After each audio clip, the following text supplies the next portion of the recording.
Having trouble with the latest version of an app on your Samsung phone? If you want to uninstall app updates, here's how you can do it. Let's check it out. Method 1. Using app settings. Open up the settings, then scroll down a little bit. Find out the apps. Now tap on it. Then tap on the three dots from the top right corner. Here it is.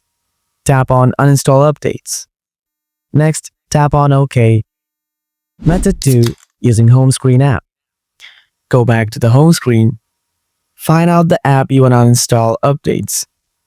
After that, press and hold on the app.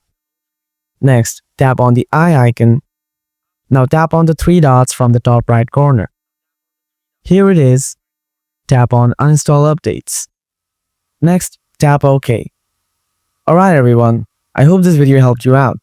If you have any questions, just drop them in the comments. Thanks so much for watching.